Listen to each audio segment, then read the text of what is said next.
Gets set for the turf, and with the call, let's go upstairs again to Larry Colmes. All right, Mike, just 2 left to go into the starting gate here as Waldgeist, odds of 6-1, moves into line. And 1 left to load. One of the big long shots here, Hunting Horn, will take the outside stall. 4-5 right now on Unable. And they're all in line. We are ready for a start.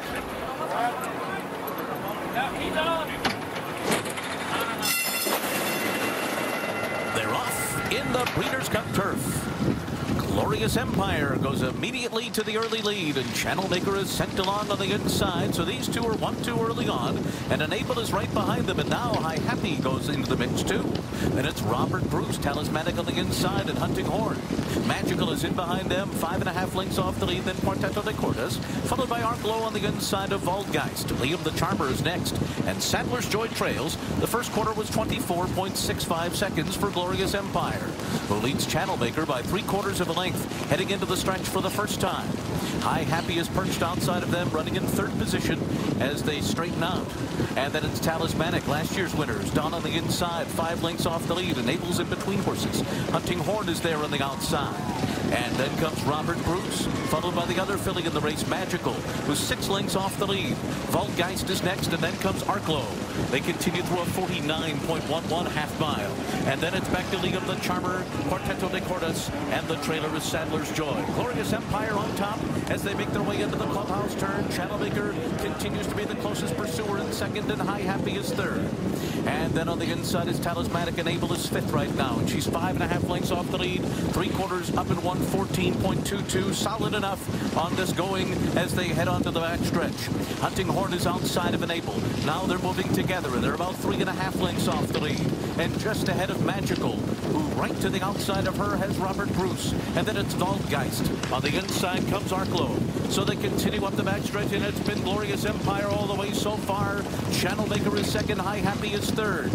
Meanwhile, Enable at this stage of the race is 7th, and she's 3 lengths off the lead, running in behind horses, moving for the far turn. Let's see where she goes from here. Around the turn they go, and High Happy has taken the lead. Hunting Horn is 2nd, and now Frankie Dettori brings Enable to the outside of them, and here she comes up for the lead as they come to the top of the stretch. Magical's moving with her, and she got an inside run, and they're into the stretch, and the 2 fillies are 1-2, Magical and Enable, and they kick on from Sadler's Joy. It's Enable on the outside in the center of the turf course. She has taken the lead, and she's pulling away from Magical, who continues to battle her though. It's these two, 1-2 down to the finish. Enable and Magical, and they're well clear of the others. Racing Royalty, Enable and Frankie Dettori. The ARC winner is the Breeders' Cup Turf winner too. Magical was 2nd. It was a long way back to Sadler's Joy and Arklow. Enable has done it.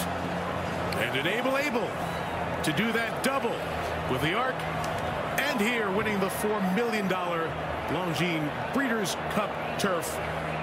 From off the pace, right around, not too far from the lead, but then that big move as we got to the top. Textbook ride.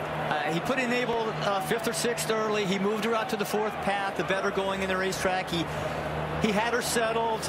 Everybody had a chance. Happily was right. I mean, Magical was right next to her. Waldgeist moved up and behind her. But turning for home, Ryan Moore on Magical cut the corner, came inside Enable. Enable took the wider path, and then it was game on the last 1/4 mile between Magical and Enable. What a fantastic run through the lane as these two pulled, what, 5-6 lengths clear of the rest of the field.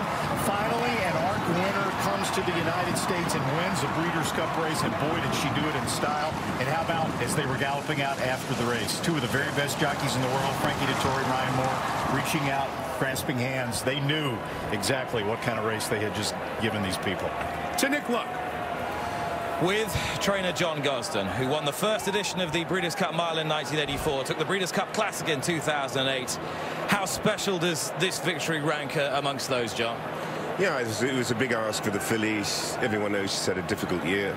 She didn't quite come here in the form she would have come last year. But look, she's done it. It was a tough race. Frankie was determined to stay wide, looking for the better ground. On the other hand, Hunting Horn was attending him all the way. And then Ryan slipped up our inner, and I thought, this is the filly we've got to beat. And she was brilliant at Ascot the other day, and like a 3-year-old filly coming to her prime, Magical, I thought she's the one who's going to have us.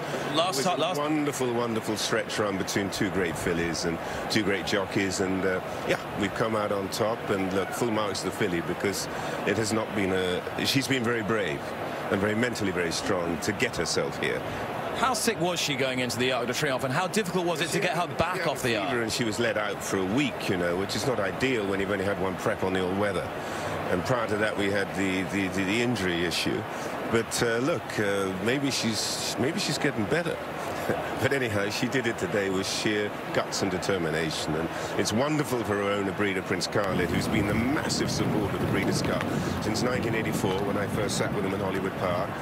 And he brought Dancing Brave in '86, and he's been a huge supporter of the Breeders' Cup, and he was very keen to come here, and he's been rewarded. The neck defeat would have been a tough one. It wasn't a neck defeat, it was a victory. It was a wonderful victory. John, congratulations. Thank you. John Gosden. Donna. Frankie, you've been saying all week that you were nervous about this race, and now after watching the race, I'm wondering, what did you have to be nervous about? She conquered America. I was the first one to do it. Amazingly, I've got no words to say how brilliant she is. Obviously, as you know, we had 2 inches of rain this last 48 hours. Our wheels were spinning around the bend, so I took a wide trip to get on the fresh ground, and then she got comfortable. And then you went wider and wider and wider. I went for the better ground, and she found another gear. You know, her wheel was spinning on the soft ground, and anyway, she's amazing. She's a 2-time ARC winner, won the Arc de Triomphe at 3 years old, came back and won it this year after missing a lot of time in training. Prior to her, 8 ARC winners have tried. 8 ARC winners have failed to win this race. How special is she? She conquered America! She done it! It's very special. What did Brian Moore say to you as you all crossed the finish line, kind of together? Well, he beat me on Golden Horn, so now the record's even. But look, Donna, let me go and enjoy this lovely crowd. Bye. I'll let you go. Go celebrate, Frankie. Thank you, Donna. It's Breeders' Cup victory number 14 back-to-back here in the races on the turf on this Saturday afternoon for the 47-year-old Italian-born Frankie Dettori. And Jerry pointed out a terrific ride there with Enable, able to come over to the U.S. and take that line out. Horse hasn't won the Arc and come over and won the Breeders' Cup turf. Forget about that. Enable took care of that little bit of history under the Twin Spires at the 2018 Breeders' Cup for John Gosden. His history in this event dates back to the original Breeders' Cup. Gets a win here in the 35th edition. Enable, as advertised, as good as there is. To the cheers of the crowd.